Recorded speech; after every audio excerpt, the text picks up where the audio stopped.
Hello everyone. RRB ALP और technician के लिए ये आज का हमारा 43वां प्रैक्टिस सेट है। इसके अलावा ये video RRB NTPC, group D और आरपीएफ सभी के लिए महत्वपूर्ण है। तो चलिए शुरू करते हैं आज के इस वीडियो को। यहाँ पर पहला क्वेश्चन पूछा गया है, भारतीय संविधान के किस अनुच्छेद के अनुसार लोकसभा के लिए हर 5 साल में एक बार चुनाव होना आवश्यक है। अब देखिए, यानी इसमें दी गई समय अवधि, लोकसभा की समय अवधि किस अनुच्छेद में दी गई है। अब इसे हमें ट्रिक से याद रखना है। तो ट्रिक इसके लिए ये है कि जो नेताएं हर 5 साल बाद अलग अलग हो जाते हैं, ऐसे मान के चलिए कि जो नेताएं हर बार अलग अलग हो जाते हैं 5 साल में, तो यानी 83 हो जाते हैं हर बार नेता। तो 83 अनुच्छेद है इसका, जो इसकी समय अवधि दी गई है 83, अनुच्छेद 83 में दी गई है। देखिए, जो अनुच्छेद 83 है इसमें दोनों सदनों की समय अवधि दी गई है। जो राज्यसभा और लोकसभा का कार्यकाल 5 साल के लिए और राज्यसभा के सदस्यों का कार्यकाल होता है 6 साल के लिए। और ये भी याद रखिएगा, जो राज्यसभाएं कभी भंग नहीं हो सकती हैं, तो उनके सदस्यों का कार्यकाल होता है 6 साल। वो उसकी समय अवधि दी गई है अनुच्छेद 83 में। भारत की सबसे लंबी समुद्री तट रेखा वाला राज्य निम्न में से कौन सा है। तो इसके लिए आप एक ट्रिक याद रखिएगा, वो बता रहा हूँ। वो ये है गुआतम, यानी गा से गुजरात, यानी ये सबसे लंबी जो समुद्री तट रेखा है वो गुजरात की है। उसके बाद आंध्र प्रदेश की, और उसके बाद तमिलनाडु की, ता से तमिलनाडु, और माँ से महाराष्ट्र। तो ये जो 4 राज्य हैं आपके क्लियर हो जाएंगे इसी ट्रिक से। और काफ़ी लंबा नहीं पूछता है, यहाँ तक पूछेगा ज़्यादा से ज़्यादा 1 या 2 तक, यानी गुजरात और आंध्र प्रदेश तक। तो ये चारों राज्य आपके क्लियर हो जाएंगे। जो इसका आंसर पूछा गया है वो होगा गुजरात, यानी भारत में गुजरात राज्य की समुद्री तट रेखा सबसे लंबी है। गुजरात का तट सबसे ज़्यादा 1600 किलोमीटर लगा हुआ है समुद्र से। Andhra Pradesh 972 kilometre, Tamil Nadu 906 kilometre, Maharashtra 720 kilometre. व्यवस्थित वस्तुओं की प्रवृत्ति जो उसे स्थिर या समान गति से गतिमान रहने के लिए प्रवृत्त करता है, क्या कहलाता है। तो ये यहाँ पर जो दिया हुआ है, न्यूटन की गति का प्रथम नियम दिया हुआ है।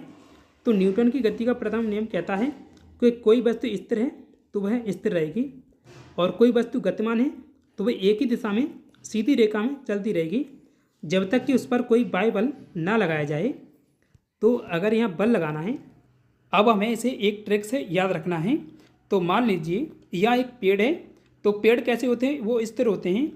तो उन पर जब बल लगाते हैं तो पहले उनकी जड़ को उखाड़ना होता है। तो जड़ जब उखड़ जाएगी तो पेड़ उखड़ जाएगा। तो ऐसे एक ट्रिक बन जाएगी। तो जड़त्व के प्रथम, जो न्यूटन का गति का प्रथम नियम है, उसे जड़त्व का नियम भी कहते हैं। हीलियम को छोड़कर सभी नोबल गैसों में भारी कोश में कितने इलेक्ट्रॉन होते हैं।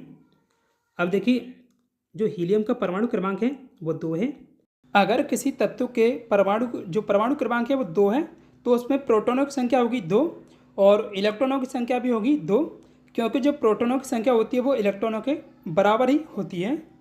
तो अगर इसके इलेक्ट्रॉन को, बाहरी कोश में इलेक्ट्रॉन निकालने हैं, तो हीलियम का 2 है तो इसके 2 ही होंगे। जो हम इलेक्ट्रॉन निकालते हैं तो 2, 8, 8, 18, 18, ऐसे 32। तो ऐसे ये सीरीज चलती है। तो नोबल गैसों में से हीलियम के बाद कोई दूसरा तत्व लेते हैं, यानी दूसरा तत्व नियोन ले रहे हैं। इसका जो परमाणु क्रमांक है वो होता है 10। अब इसके बाहरी कोश में इलेक्ट्रॉनों की संख्या निकालनी है, तो 2 और 8। तो इसके बाहरी कोश में कितने इलेक्ट्रॉन हैं, 8 हैं। अब इसके बाद आता है ऑर्गन। तो ऑर्गन की जो परमाणु संख्या होती है वो होती है 18। अब इसके बाहरी कोश में इलेक्ट्रॉनों की संख्या निकालें, तो 2, 8 और 8। तो यहाँ भी 8 आ रहा है। तो ऐसे निकालेंगे तो सभी में 8 ही आएगा।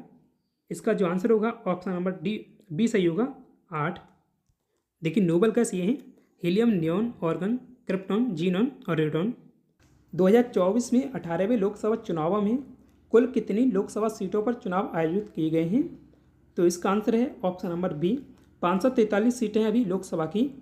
देखिए, पहले 545 लोकसभा की सीटें थीं, 545, लेकिन जो 2 सीटें हैं एंग्लो इंडियन के लिए आरक्षित थीं।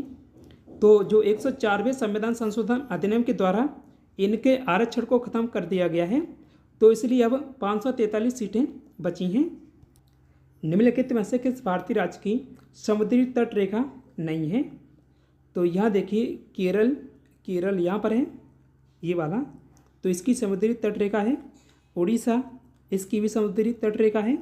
कर्नाटक, ये भी यहाँ पर है, तो कर्नाटक भी इसकी भी है। पश्चिम बंगाल, इसकी भी समुद्री तट रेखा है, ये पश्चिम बंगाल यहाँ पर है। और गोवा, गोवा यहाँ है। तो जो ये सभी दिए गए हैं इन सभी की समुद्री तट रेखा है। आंसर इसका ऑप्शन नंबर डी है, मध्य प्रदेश। मध्य प्रदेश की समुद्री तट रेखा नहीं है। देखिए मध्य प्रदेश यहाँ पर है, मध्य प्रदेश यानी सभी राज्यों से घिरा हुआ है मध्य प्रदेश। बुद्ध के जन्म के पूर्व 6वीं शताब्दी ईसा पूर्व में भारतवर्ष कितने जनपदों में बटा हुआ था? तो कितने जनपद थे? 16 जनपदों में बटा हुआ था भारत पहले 6वीं शताब्दी ईसा पूर्व में।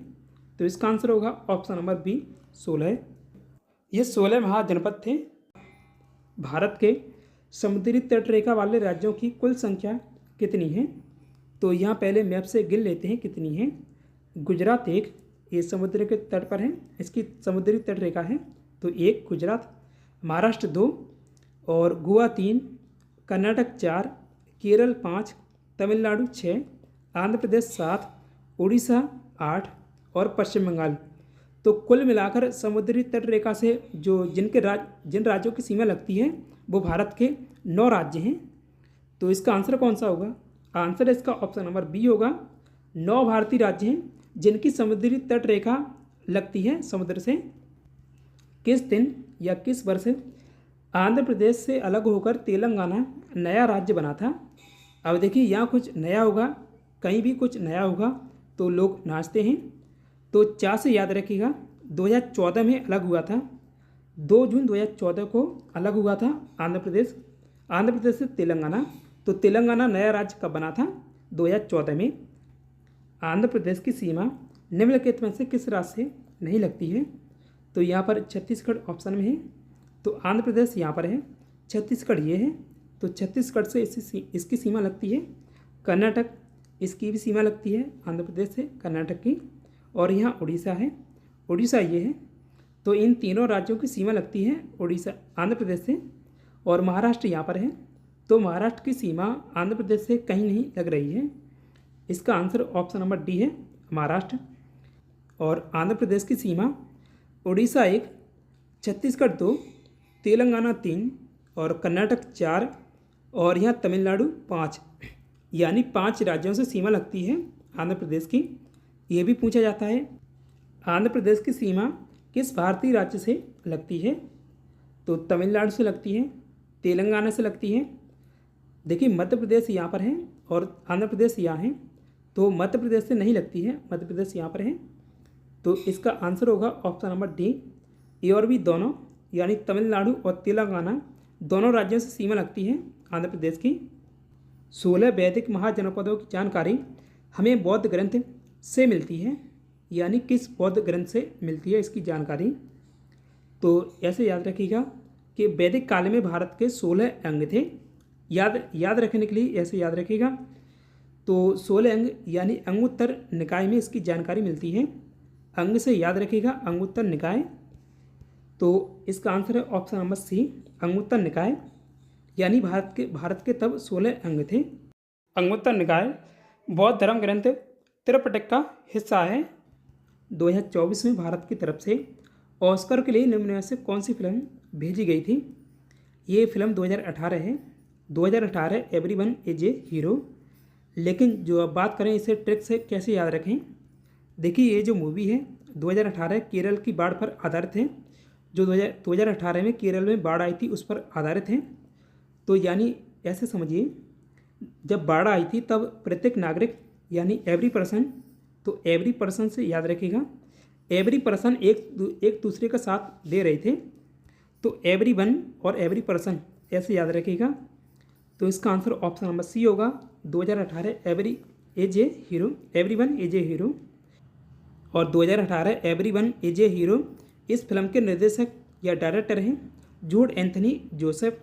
तो इनके डायरेक्टर भी याद रखिएगा, जूड एंथनी जोसेफ हैं।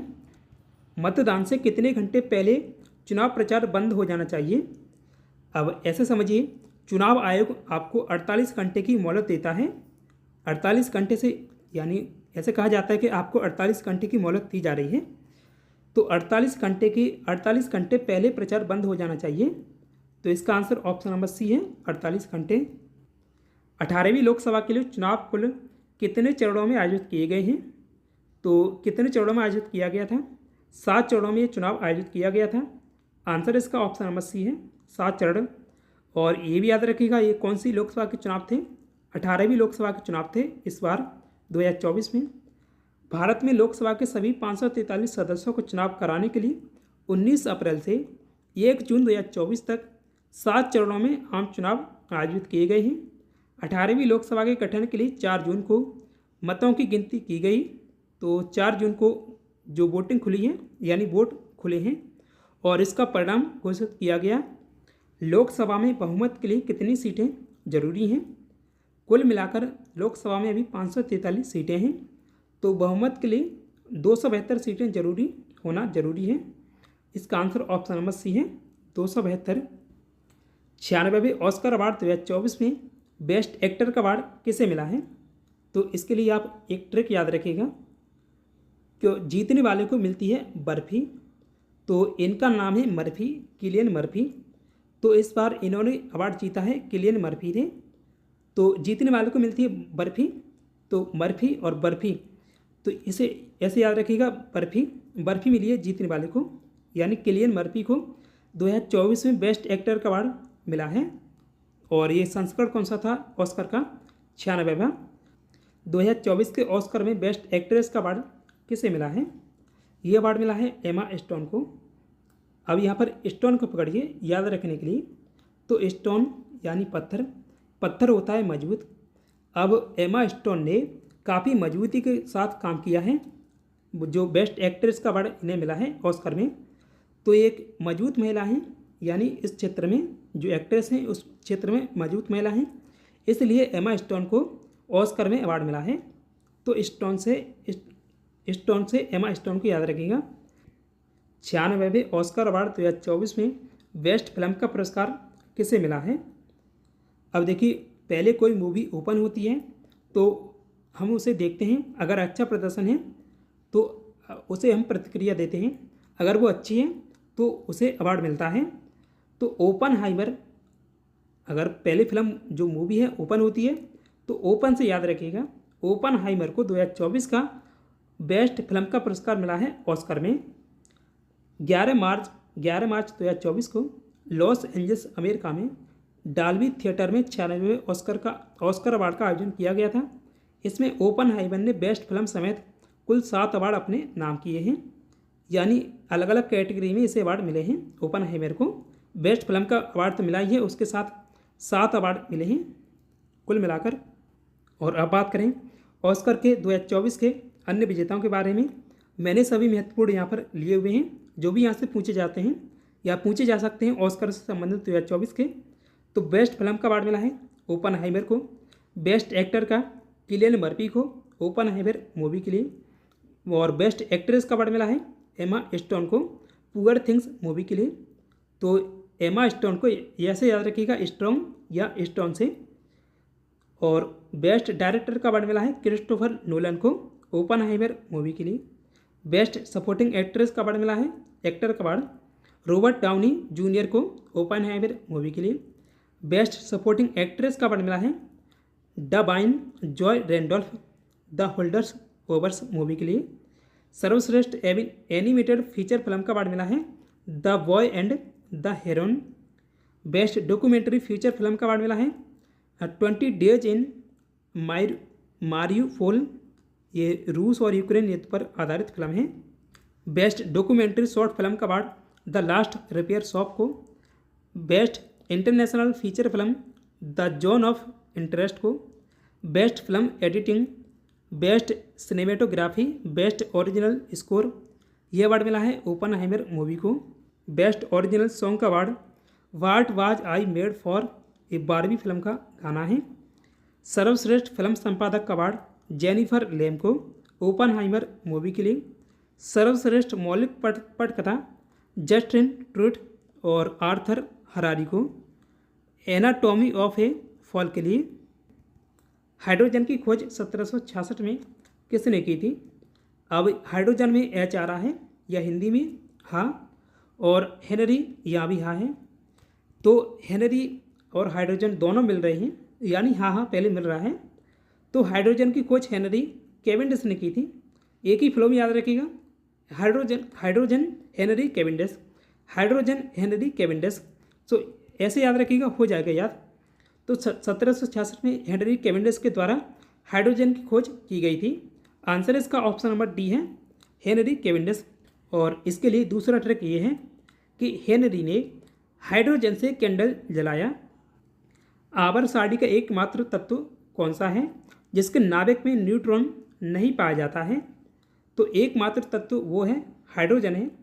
हाइड्रोजन के नाभिक में एक भी न्यूट्रॉन नहीं पाया जाता है, और हाइड्रोजन आवर्तसारणी का पहला ही तत्व है। ये भी कई बार पूछा गया है। हाइड्रोजन के नाभिक में सिर्फ एक प्रोटॉन होता है। आवर्तसारणी का एकमात्र तत्व है जिसके नाभिक में न्यूट्रॉन नहीं पाया जाता है। आवर्तसारणी के किस समूह को शून्य समूह भी कहा जाता है? देखिए, जो आवर्तसारणी का 18वां ग्रुप है, इसे निष्क्रिय गैसों का समूह भी कहते हैं या ग्रुप, या नोबल गैसों का समूह भी कहते हैं।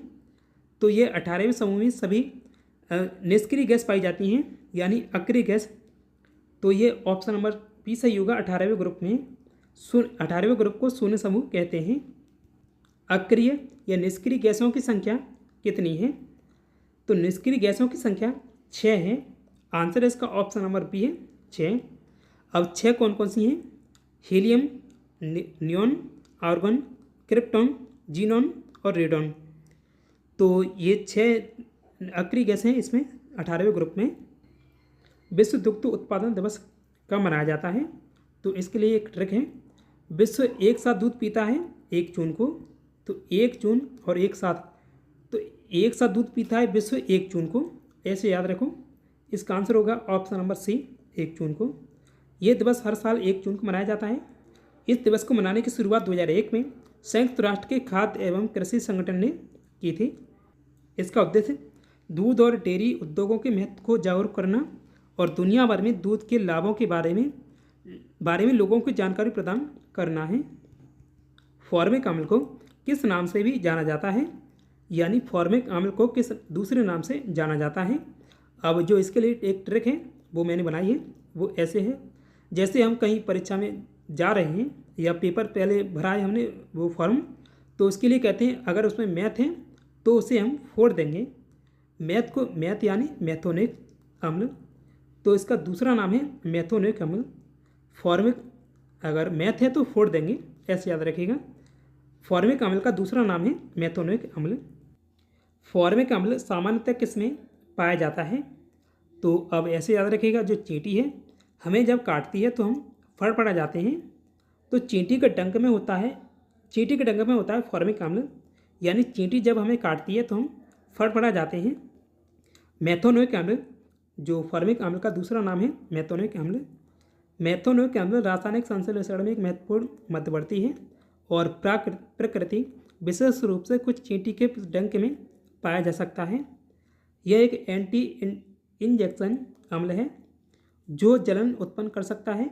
प्रभाव को कम करने के लिए बेकिंग सोडा या साबुन जैसे दुर्लभ क्षार का उपयोग किया जाना चाहिए, यानी इसके काटने पर बेकिंग सोडा या साबुन का उपयोग किया जाना चाहिए। और बेकिंग सोडा को धोने का सोडा भी कहते हैं। निम्नलिखित में से कौन सा मैथोनिक अम्ल का फॉर्मूला है? इसका फॉर्मूला है HCOOH। इसका आंसर होगा option number B, HCOOH। Formic अम्ल जिसे मैथोनिक अम्ल भी कहा जाता है और सबसे साधारण कार्बोक्सिलिक अम्ल है। प्राथमिक मेमोरी या मेन मेमोरी के प्रकार कौन कौन से हैं? तो रैम यानी रैंडम एक्सेस मेमोरी, ऑप्शन दूसरा है। रोम यानी रीड ओनली मेमोरी, ये भी सही है। कैश मेमोरी, तो ये तीनों ही प्राथमिक मेमोरी के अंतर्गत आते हैं। तो इसका आंसर होगा ऑप्शन नंबर डी, उपरोक्त तीनों। वैसे अगर यहाँ पर ऑप्शन में कैश मेमोरी की जगह जो रजिस्टर्ड मेमोरी ऑप्शन में होता तो भी इसका आंसर ऑप्शन नंबर डी सही होता, उपरोक्त सभी। देखिए, जो रजिस्टर्ड मेमोरी है ये सीधे CPU से जुड़ी हुई होती है, लेकिन इसे भी प्राइमरी या प्राथमिक मेमोरी का हिस्सा माना जाता है। रजिस्टर और कैश मेमोरी दोनों ही प्राइमरी मेमोरी का हिस्सा माने जाते हैं, और जो कैश मेमोरी है सीपीयू और रैम के बीच कार्य करती है। 2024 की नीति आयोग की रिपोर्ट के अनुसार देश भर में कुल कितने लोग गरीबी से बाहर निकले हैं? तो 24.82 करोड़ इतने लोग गरीबी से बाहर निकले हैं 2024 की नीति आयोग की रिपोर्ट के अनुसार। 24.82 करोड़, ये पॉइंट याद रखिएगा। 15 जनवरी 2024 को नीति आयोग ने गरीबी रेखा को लेकर एक रिपोर्ट जारी की है। इसके अनुसार गरीबी रेखा से बाहर आने में पहले नंबर पर कौन सा राज्य है? तो देखिए किस राज्य में सर्वाधिक जनसंख्या है 2011 की जनगणना के अनुसार। तो उत्तर प्रदेश में सर्वाधिक जनसंख्या है, तो उसी में सर्वाधिक गरीबी से लोग बाहर निकले हैं। तो इसका आंसर होगा option number B, Uttar Pradesh. निम्न में से कौन सी अक्रिय गैस वायुमंडल में नहीं पाई जाती है? तो ये रेडॉन गैस है। अब रेडॉन को रेड से याद रखिएगा, रेड यानी लाल। तो ये रेड है तो ये खतरे की निशानी है, यानी खतरे की घंटी है। ऐसे कहते हैं कि खतरा है यहाँ पर, तो यहाँ से बाहर रहिए। तो रेड है तो ये बाहर है, यानी वायुमंडल में नहीं पाई जाती है रेडॉन गैस। वैसे अक्रिय गैसों की संख्या कितनी है? 6 है। तो उनमें से जो रेडॉन है ये वायुमंडल में नहीं पाई जाती है, क्योंकि रेड है खतरा है, ऐसे याद रखिएगा। क्योंकि रेड है तो वायुमंडल में नहीं पाई जाएगी, यहाँ से बाहर है।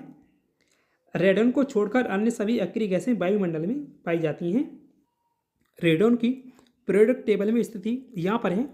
जो ये 18वां ग्रुप है, इसके जो आवर्त है इसका छठा है, यानी छठा आवर्त है, और ग्रुप है 18वां।